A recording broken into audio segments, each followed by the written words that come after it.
Confira agora o quadro de entrevista com o tema A Estrutura do Evangelho segundo o Espiritismo, 150 anos.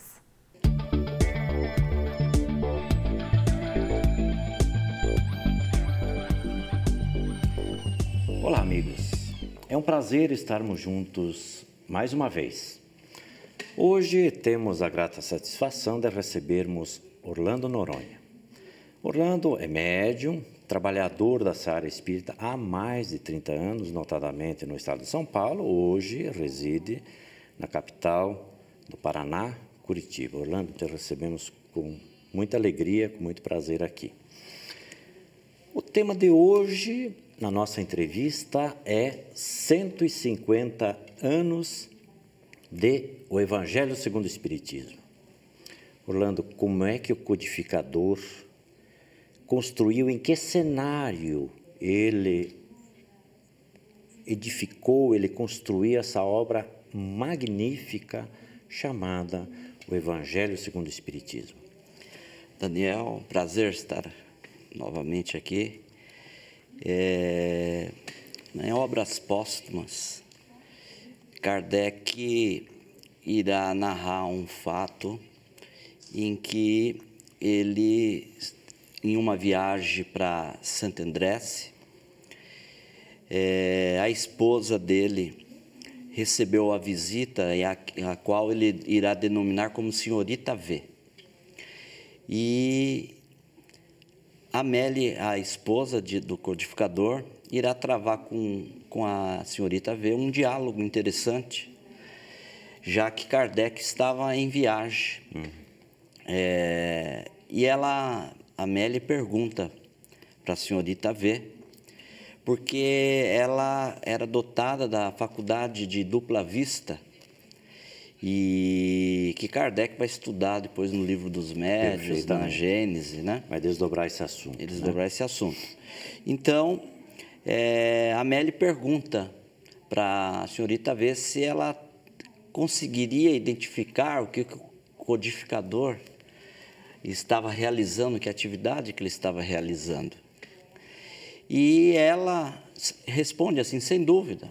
Vejo numa casa, num pavilhão, 3 janelas, ele está de frente a uma janela, com jardins que envolve a casa em que ele está, e ele está em atividade.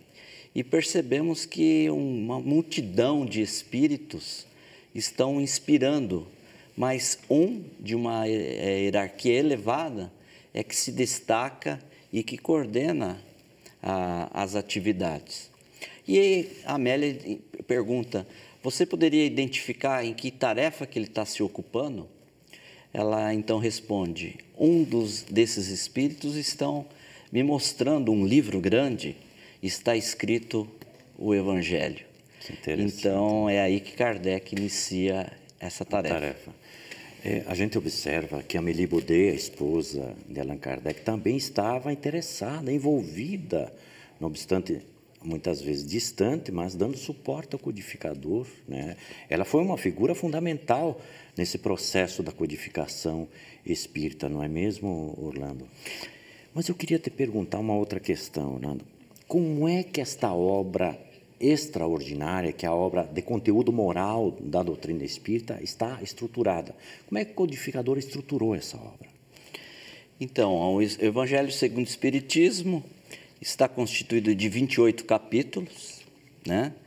E cada capítulo foi selecionado um texto evangélico pelo codificador, sendo a primeira parte onde Kardec irá traçar e desenvolver os temas, e a segunda parte onde ele irá selecionar as mensagens advindas dos espíritos, que ele vai denominar como instruções dos espíritos. Certo. Mas o que é mais notável, numa síntese, é o prefácio do Espírito de Verdade, né? Que irá sintetizar todo o objetivo desta obra tão atual e tão importante para nós. Por que essa denominação, Orlando, por que razão o codificador entendeu de chamar o Evangelho segundo o Espiritismo? Há uma razão especial? Porque, a rigor, o texto que ele traz para dentro do Evangelho é o texto conhecido, né, do Evangelho, que é usado no mundo, digamos assim. Mas por que razão ele denominou de o Evangelho segundo o Espiritismo? Há algo de especial nisso, Orlando? É para clarificar, né, que os ensinos de Jesus, a moral do Mestre Jesus, estava sendo num foco segundo as informações dos Espíritos, segundo o Espiritismo, né? Okay. Então, nós poderíamos dizer assim, o Evangelho de Jesus, sim, segundo o Espiritismo. É porque há nos conteúdos do Evangelho instruções dos Espíritos. É essa a conotação básica de ser ele segundo o Espiritismo? Sim, fundamenta-se porque os Espíritos vêm auxiliar a desenvolver os ensinos de Jesus, trazer de uma forma mais clara, objetiva e principalmente que ele vai colocar nos objetivos da obra, no sentido prático na vida diária. Vem nos auxiliar a entender de forma mais prática na nossa vida social, familiar. Quer dizer, eles contextualizam o conteúdo do Evangelho para o dia a dia da criatura. Esse é o princípio que norteia a orientação dos Espíritos dentro do Evangelho segundo o Espiritismo, Orlando? Sim, que o essencial para nós é a moral evangélica, né? Certo. A moral que nós percebemos atualmente como sendo emergente, né? A nossa iluminação interior, como nos fala com muita propriedade o espírito de Joana de Ângeles na sua série psicológica, né? Vem nos falar sobre a iluminação íntima, o burilamento íntimo, que é o que nós carecemos colocar em ação. Quando dizemos Joana de Ângeles, estamos falando de Divaldo Pereira Franco. Divaldo Pereira Franco. Nós vamos para um rápido intervalo, retornamos já já com esse tema. Aguarde uns instantes. Vamos para um breve intervalo e logo voltaremos com a segunda parte da entrevista. Não saia daí.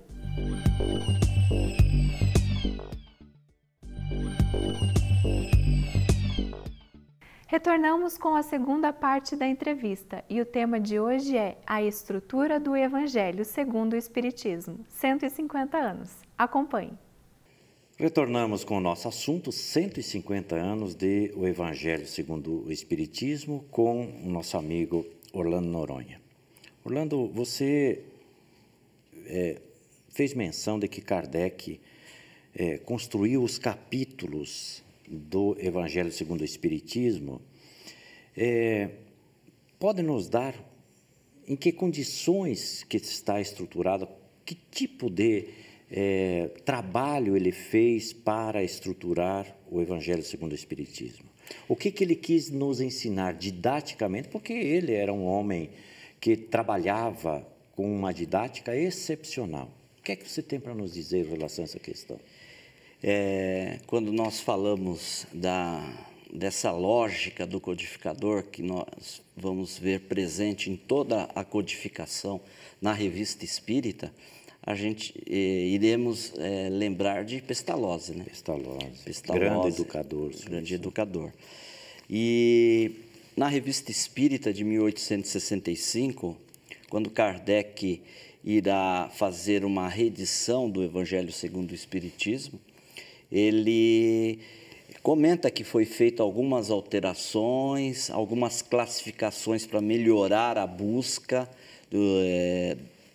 com os índices, mas há um detalhe que ele diz que os capítulos foram colocados de forma metódica, né?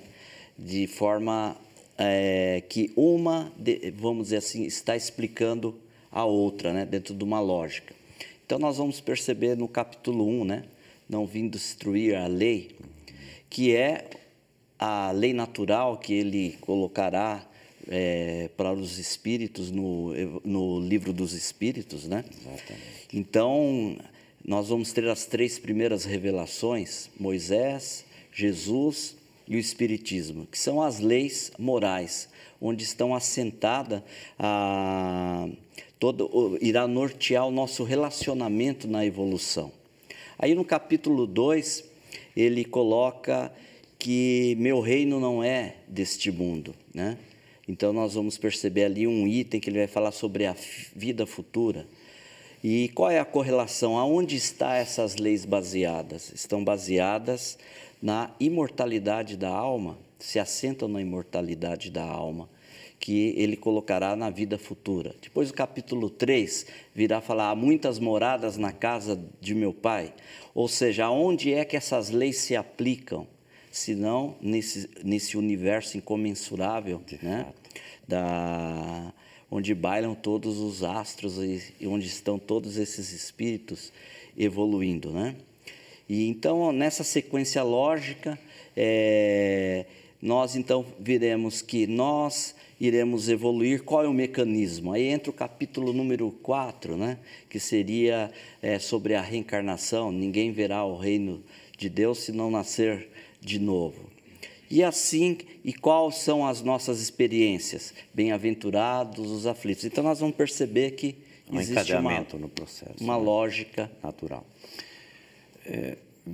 Nos parece, e é uma afirmação também, dado que o Evangelho segundo o Espiritismo, ele constrói o arcabouço moral da doutrina espírita. Há os que, por não serem espíritas ou desconhecerem os princípios que nutrem a doutrina espírita, acham que espiritismo não é religião. A presença deste livro chamado Evangelho segundo o Espiritismo no Pentateuco Espírita, né, a composição dos 5 livros da doutrina, é que dá a conotação moral e denota ser espiritismo uma religião, Orlando? Vou me apoiar novamente com o codificador. Sim.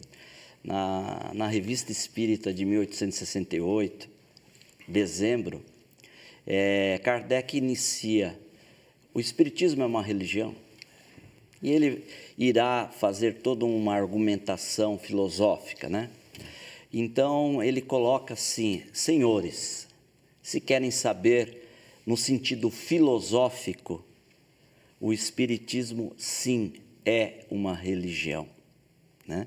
Então, ele deixa bem claro que se buscarmos no sentido... Porque uma palavra não pode ter 2 definições, ele coloca ali, né? Se for olhar o termo religião como nós entendemos, no sentido de liturgias, sem nenhuma crítica, não é?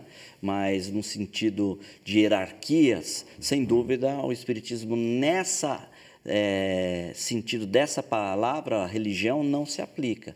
Mas no sentido filosófico, moral, no sentido de melhoramento interior, que ele vai tratar no Sede Perfeitos, né? O homem de bem, né? Okay. Dando para nós, realmente o Espiritismo, nesse sentido, como fala o codificador, é uma religião. Por estar assentado exatamente num tripé, né, de filosofia, de ciência e de religião, o aspecto que compete ao Evangelho segundo o Espiritismo é o aspecto moral, essencialmente moral. Essa, incontestavelmente, é a prova inequívoca de que o Espiritismo tem uma proposta moralizadora para as criaturas. É nisto que consiste todo o trabalho feito pelo codificador, trazendo o ensino de Jesus com as referências dos Espíritos para facilitar a nossa vida de compreensão sobre o aspecto moral, Orlando? Sem dúvida. O Espiritismo nos abre um horizonte de perspectiva de vida muito grande a partir do princípio maior da imortalidade do ser, né? De que existe um Deus Criador, Pai Supremo, né?